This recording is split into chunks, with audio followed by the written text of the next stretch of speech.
Hello student, स्वागत है आपका अपने चैनल कॉमर्स गुरुजी पर। और आज का जो पेपर है यार, उम्मीद करता हूँ आपका बहुत अच्छा हुआ होगा। सभी का बहुत ही इजी पेपर आया था और लेवल भी काफ़ी सही था। तो जिन बच्चों का पेपर जैसा हुआ प्लीज़ कमेंट बॉक्स में मुझे बताइएगा।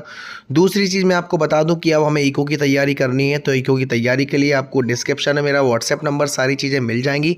वहाँ जाके आपको क्या करना है, इको की क्लास होगी आपकी, तो उसे ज्वाइन करने के लिए मेरा व्हाट्सएप नंबर 9690105047 है। तो वहाँ पे आप ज्वाइन कर लीजिएगा। डिस्क्रिप्शन में इंस्टाग्राम का लिंक मिल जाएगा, तो आपके और भी पेपर वगैरह जो दूसरे सेट्स के हैं वो वहाँ पे भेज के मुझसे पूछ लेना। सबसे पहला क्वेश्चन था जो आपका फंड बेस्ड अकाउंटिंग था। जैसा आपने देखा 3 चीज़ दे रखी हैं। प्राइस को जो फंड दे रखा था वो प्राइस फंड दे रखा था, प्राइस फंड दे रखा है। उसके बाद डोनेशन दे रखी है और प्राइस अवार्ड दे रखा है। तो सिंपल इसमें क्या करना था, हमें बैलेंस शीट में प्राइस फंड दिखाना था 2 लाख रुपए। बैलेंस शीट में आपने प्राइस फंड दिखा दिया होगा 2 लाख रुपए। डोनेशन फॉर प्राइस फंड यानी डोनेशन आई थी, इसको हमने ऐड किया होगा और प्राइस अवार्डेड को लेस किया होगा।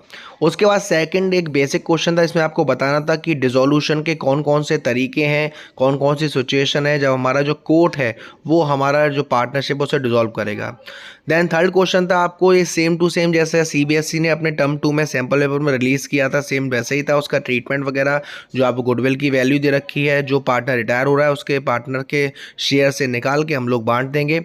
उसके बाद फोर्थ क्वेश्चन था, उसमें भी हमें सेम करना था। आपको पहले गुडविल को निकालना था, जिस पार्टनर की डेथ हुई है उसके हिसाब से आपको उसकी वैल्यू को पुट करना था। नेक्स्ट क्वेश्चन देखते हैं। आपको यहाँ पर देखो ये क्वेश्चन काफ़ी इजी रहा होगा क्योंकि इसमें नीचे सारी नरेशन दे रखी है और प्लस हिंट के लिए आपको एंट्री भी दे रखी है।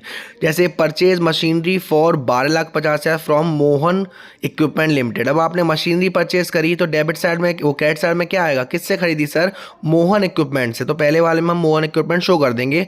सेकंड में कह रहा है कि मोहन इक्विपमेंट को हमने डिवेंचर्स दिए हैं 100 ईच एट अ प्रीमियम 25%। तो प्रीमियम का अमाउंट हमें कैसे निकालना है, जो भी टोटल वैल्यू था अपॉन 100 जो है उसमें आपको 25% यानी कि 12,50,000 अपॉन 125 यानी कि 2.5 लाख का आपका क्या हो जाएगा, प्रीमियम हो जाएगा और 1 लाख के आपने क्या दिए, डिबेंचर्स। ठीक है। उसके बाद थर्ड एंट्री में क्या करना था, उसमें जो थर्ड वाली जो एंट्री होती है उसे हम कास्ट कर दी होगी, तो इसमें भी आपको कोई दिक्कत नहीं आई होगी।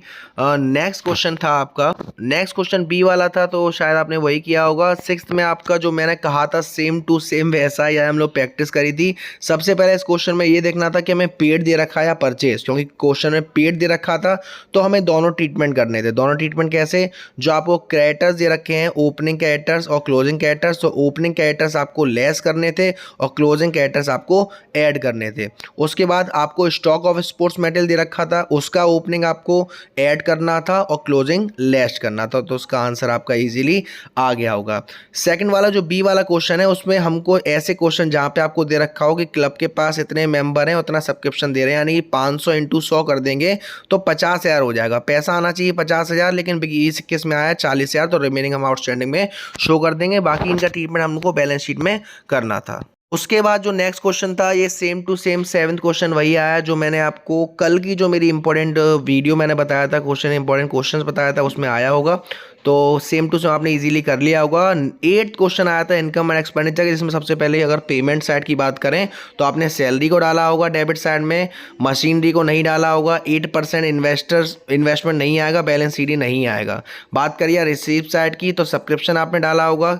सेल ऑफ ओल्ड फर्नीचर में देखो बुक वैल्यू 2,000 थी लेकिन 800 में बेच दिया तो घाटा हो गया हमें 1,200 रुपये का, इसको भी हमने डेबिट साइड में डाल दिया।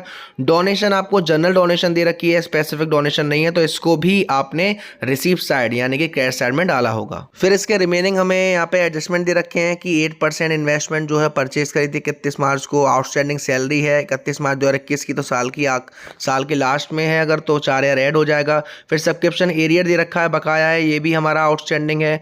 क्लब ने एक और मशीनरी खरीदी, उस पर डेप लगाना 8%, तो 2 तरीके के डेप हो जाएंगे। देन आपका 9th है डिसोल्यूशन से क्वेश्चन था, जिसका आपका पहला वाला दे रखा है कि टाइपराइटर को बेचा गया तो पैसा आएगा, bank account debit to realisation. Second वाले केस में चंदा जी ने स्टॉक को टुक ओवर कर लिया है तो चंदा जी ने लिया है, तो चंदास कैपिटल अकाउंट दिया टू रियलाइजेशन। के बाद क्वेश्चन में आपसे कहा गया था कि कैटर से 23,500 को जिन्होंने इन्वेस्टमेंट ले लिया 10,000 रुपये का और रिमेनिंग अमाउंट हमने कैश में पेड किया है, तो इस 23,500 में 10,000 माइनस करेंगे, 13,500 हमने पेड किया, तो realisation account debit to bank account. फिर सैंडी कैटर 40,000 के थे जो 10% डिस्काउंट के साथ सेटल कर रहे हैं, तो 40 का 10% 4,000, 36,000 रुपये हमने पेड करे, again realisation account debit to bank account. तो उसके बाद यहाँ पे आ गया ऑप्शन फर्स्ट। आप कमेंट सेक्शन में बताइएगा कि आपने एनालाइजेशन ऑफ फाइनेंशियल स्टेटमेंट किया है, कंप्यूटर वाला किया है। पहले वाले में आपसे पूछा था कि क्या ऑब्जेक्टिव है कैश फ्लो स्टेटमेंट प्रिपेयर करने का। आई होप सो सबने सही से किया होगा, बेसिक क्वेश्चन था। फिर कॉमन साइज का क्वेश्चन था जिसमें आपको रेवेन्यू फ्रॉम ऑपरेशन दे रखे हैं, सारे खर्चे और अदर एक्सपेंसेस लेस करने के बाद जो अमाउंट आता उसका टैक्स निकालना था। और अगर आपने किया है कंपैरेटिव तो इसमें आपको ए ऑप्शन यानी प्रीवियस ईयर, बी ऑप्शन यानी करंट ईयर, सी यानी कि एब्सोल्यूट चेंज कितना बदलाव हुआ, और डी हमारा परसेंटेज यानी कि सी अपॉन डी इंटू 100 करके आपको उसने सॉल्व किया होगा। बारी आती है हमारे कैश फ्लो स्टेटमेंट की। तो आपको यहाँ पर पूरा क्वेश्चन दे रखा है। इसमें सबसे पहले हम देखते हैं रिजर्व एंड सरप्लस, और रिजर्व एंड सरप्लस के साथ में नोट दे रखा है। तो पहले नोट नंबर 1 में जाके हमने एडजस्टमेंट की होगी। फिर आपको शॉर्ट टर्म प्रोविजन और शॉर्ट टर्म बोरोइंग्स में भी नोट दे रखा है, तो वहाँ पे जाके हमें सबसे पहले एडजस्टमेंट करनी थी, क्योंकि इस क्वेश्चन में हमें पहले नेट प्रॉफिट निकालना होता है। तो पहले हम देखते हैं कि हमें एडजस्टमेंट में क्या क्या दे रखा है, उसके बाद आपको उसकी ट्रीटमेंट करनी थी। एडजस्टमेंट में आपको देखो नोट नंबर 1 की बात करी है तो आपको देखो प्रॉफिट एंड लॉस देखो 20 में था 3 लाख और 21 में हो गया 6 लाख, यानी 3 लाख रुपए बढ़ गए, तो 3 लाख रुपए हम ऐड कर देंगे। फिर शॉर्ट टर्म प्रोविजन में देखो प्रोविजन फॉर टैक्स दे रखा है, तो इसमें हमें प्रोविजन फॉर टैक्स लेना था करंट ईयर का, यानी 2021 का 2 लाख, इसको भी हम ऐड कर देंगे। और उसके बाद कुछ चीज़ें नहीं दे रखी हैं, तो सिंपल आपका नेट प्रॉफिट आ जाएगा। नेट प्रॉफिट निकलने के बाद हमने एडजस्टमेंट करते हैं, जिसमें हमारे जो एक्सपेंसेस वगैरह हैं उनको ऐड करते हैं और इनकम वगैरह है उसको लेस करते हैं। जैसे गुडविल की वैल्यू 3 लाख से हाँ 1 लाख बढ़ गई, उस केस में नहीं आएगा। क्वेश्चन में आपको डेप्रीशिएशन वगैरह देखना है, और आपको क्वेश्चन में इसमें लॉस भी हुआ था मशीन को बेचने पर, तो उसका एक प्रॉपर मशीन अकाउंट बनेगा। मशीन अकाउंट बनने के बाद आप वैल्यू निकालेंगे, उसके बाद आपको इसका आंसर वैल्यू पुट करनी है। तो आप प्लीज़ कमेंट बॉक्स में ये ज़रूर बताइएगा कि आपका आंसर सही हुए नहीं हुए, क्वेश्चन वगैरह कैसे गए। और वीडियो पसंद आई हो तो प्लीज़ वीडियो को लाइक जरूर करेगा, शेयर जरूर करेगा। अब तक चैनल को सब्सक्राइब नहीं किया है तो प्लीज़ सब्सक्राइब कर देना। Thank you so much, love you all.